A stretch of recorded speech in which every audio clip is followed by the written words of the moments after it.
Renungan Harian Jumat 14 Agustus 2020. Pekan Biasa ke-19.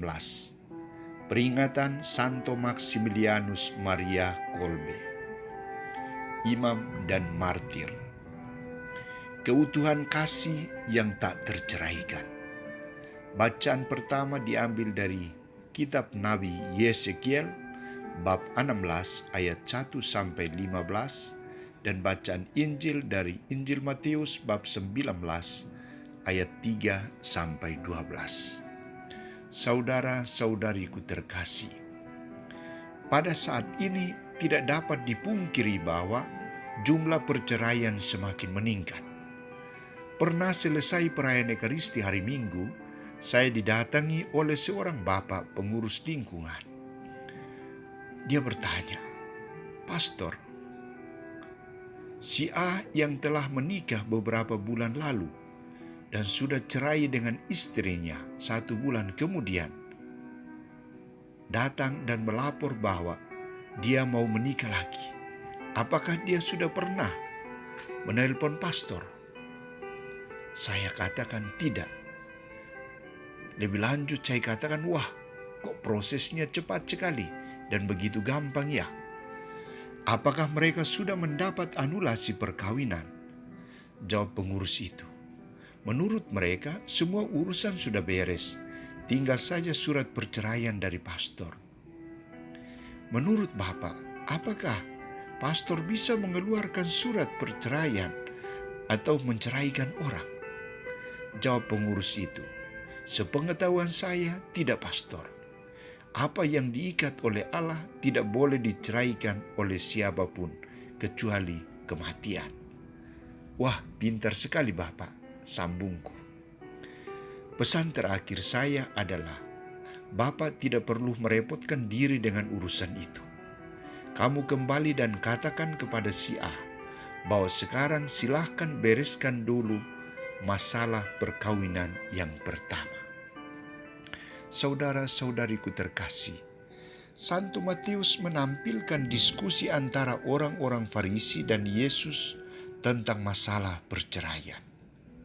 Dua persoalan yang diangkat oleh orang-orang Farisi adalah, apakah diperbolehkan orang menceraikan istrinya dengan alasan apa saja, dan mengapa Musa memberikan surat cerai.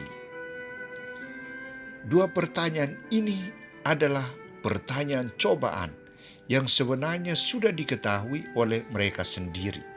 Namun mereka ingin mendapat jawaban dari Yesus. Apa kira-kira jawaban Yesus? Jawaban Yesus adalah, "Tidakkah kamu baca bahwa Ia yang menciptakan manusia sejak semula menjadikan mereka laki-laki dan perempuan? Dan firman-Nya, sebab itu laki-laki akan meninggalkan ayah dan ibunya dan bersatu dengan istrinya, sehingga keduanya itu menjadi satu daging. Demikianlah mereka bukan lagi dua, melainkan satu. Karena itu apa yang telah dipersatukan Allah tidak boleh diceraikan manusia." Saudara-saudariku terkasih, jawaban Yesus terhadap pertanyaan yang kedua adalah, karena ketegaran hatimu, Musa mengizinkan kamu menceraikan istrimu, tetapi sejak semula tidaklah demikian. Jawaban Yesus ini memberikan beberapa penekanan khusus sebagai intisari dari perkawinan itu sendiri, yakni pertama, perkawinan adalah rencana Allah dan bukan rencana manusia. Perkawinan adalah panggilan Allah dan bukan panggilan manusia. Maka perkawinan itu sakral, di mana Allah yang bertindak dalam seluruh hidup manusia. Kedua, nilai luhur perkawinan adalah satu dan tak terceraikan. Kesatuan dan keluhuran cinta yang tak dapat diputuskan oleh siapa saja kecuali oleh maut atau kematian. Ketiga, perceraian terjadi karena ketegaran hati manusia, karena ego manusia yang melunturkan cinta kasih manusia kepada Allah dan teman hidupnya atau istrinya sendiri. Saudara-saudariku terkasih, bagaimana tanggapan kita atas sabda Tuhan hari ini? Kita harus menyadari bahwa salah satu tantangan gereja saat ini adalah masalah perceraian. Orang begitu gampang untuk cerai dan juga begitu gampang untuk menikah lagi, seperti kisah dalam cerita di atas.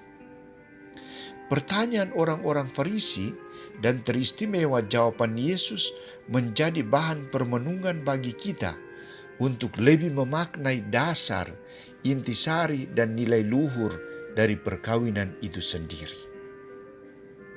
Karena itu, kita perlu banyak berdoa agar Tuhan memberikan kekuatan bagi semua keluarga-keluarga Katolik, keluarga-keluarga Kristiani, sehingga tetap menghayati perkawinan sebagai persekutuan cinta seumur hidup, baik dalam suka maupun dalam duka hingga kekal.